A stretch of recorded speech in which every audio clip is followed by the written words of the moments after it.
আসসালামু আলাইকুম, সবাইকে স্বাগতম নতুন একটা ভিডিওতে। ভিউয়ার্স, আজকে আমরা একটা পিসি বিল্ড করছি। তো এই পিসিটাতে আমরা ব্যবহার করতেছি AMD রাইজন প্রসেসর। রাইজেন এই প্রসেসরটা হচ্ছে 5600G 6 কোর 12 থ্রেডসের প্রসেসর, 4.4 GHz। এটা অফিসিয়াল প্রসেসর।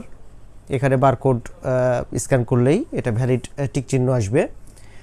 আর মাদারবোর্ড হিসাবে আমরা ব্যবহার করতেছি আসুসের মাদারবোর্ড। এটা tough gaming B450 pro. NVMe হিসেবে ব্যবহার করতেছি PNY এর NVMe, এটা 256GB স্মার্টের প্রোডাক্ট। এটা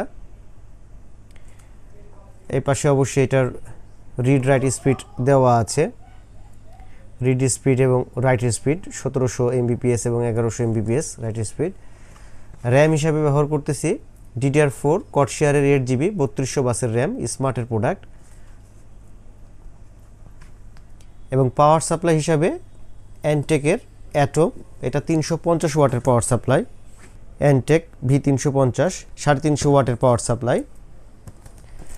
মাউস কিবোর্ড হিসাবে A4 টেকের মাউস এবং A4 টেকের কিবোর্ড। এবং এটার মডেল হচ্ছে MRP দেওয়া আছে, এটার মডেলটা এই পাশে KRS83। আর কেসিং হিসাবে আমরা ব্যবহার করছি ভ্যালুটা ব্র্যান্ডের কেসিং। এটার সামনে নেট করা আছে, দুইটা 8GB ফ্যান, উপরে ম্যাগনেটিক ডাস্ট ফিল্টার, USB 2.0 দুইটা, USB 3.0 একটা, পাওয়ার switch restart switch, side glass এবং ব্যাক সাইডে একটা 8GB ফ্যান। এই কেসিংটার ভ্যালুটপের এই কেসিংটার মডেল হচ্ছে VT B701। আর মনিটর হিসাবে ব্যবহার করতেছি HP-র M22F এই মনিটরটা। এটা 22 ইঞ্চি IPS মনিটর, স্মার্টের প্রোডাক্ট, 75 হার্টজের মনিটর। এটা 1920x1080 রেজলিউশন ফুল HD মনিটর, HP-র M22। আমরা এই ভিডিওটাতে শুধুমাত্র এই রাইজেন প্রসেসরটা দিয়ে এই পিসি বিল্ড সেটিংটা একটু দেখাবো, যে প্রসেসর আনবক্সিং এবং হলো মাদারবোর্ড সেটিং করে কেসিংয়ের ভিতরে সেটিংটা। প্রাইসগুলো আপাতত বলছি না ভিউয়ার্স, কারণ প্রাইস খুবই উঠানামা করতেছে, যার কারণে আমরা যখন ভিডিওটা পাবলিশ করব তখন প্রাইসটা বেড়েও যেতে পারে, আবার কমতেও পারে।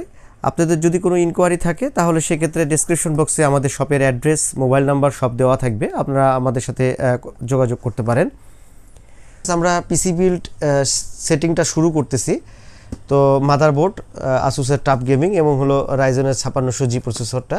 তো আমরা এগুলো আনবক্সিং করব এখনই এবং আপনাদেরকে বিলটা দেখাচ্ছি। তো আমরা মাদারবোর্ডটা বের করতেছি, আপনাদেরকে একটু আউটপুট পোর্টগুলো কয়টা আছে সেটা একটু দেখাই দেব। র্যাম স্লট কয়টা টাফ গেমিংয়ের, এই সাইড থেকে একটু দেখাই আপনাদেরকে। এটার র্যাম স্লট আছে 4টা, এখানে লেখা আছে Asus TUF gaming B450 pro. SATA port আছে এই পাশে 4টা আর এই পাশে আছে 2টা, টোটাল 6টা সাটা পোর্ট। M.2 স্লট আছে 2টা, এখানে একটা, এই পাশে একটা। আর মাদারবোর্ডের যদি আউটপুট পোর্টগুলো একটু দেখাই দিই আপনাদেরকে, আউটপুট পোর্টগুলো দেখতে পাচ্ছেন, এগুলো হলো এই মাদারবোর্ডের output port, HDMI display port সবই দেওয়া আছে। প্রসেসরটা আনবক্সিং করতেছি। AMD Ryzen 5600G with Radeon graphics, দুর্দান্ত পারফরমেন্স। এই বাজেটের ভিতরে খুব ভালো একটা প্রসেসর। এর আশেপাশে সমকক্ষ প্রসেসর এখন এই বাজেটে আর কোনোটাই নাই।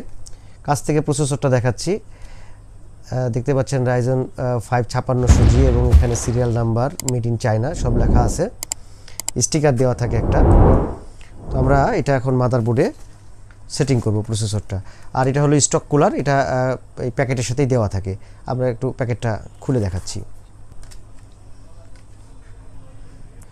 হিটসিঙ্কের কিন্তু ব্যাক সাইডে এটা হলো প্রসেসরের যেটা পেস্ট আর কি, সেটা কিন্তু দেওয়াই থাকে, এটা এক্সট্রাভাবে দেওয়ার প্রয়োজন হয় না।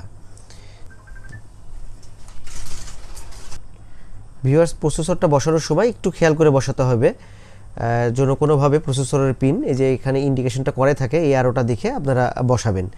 তো এরপরে এই লকটা লাগাই দিতে হবে।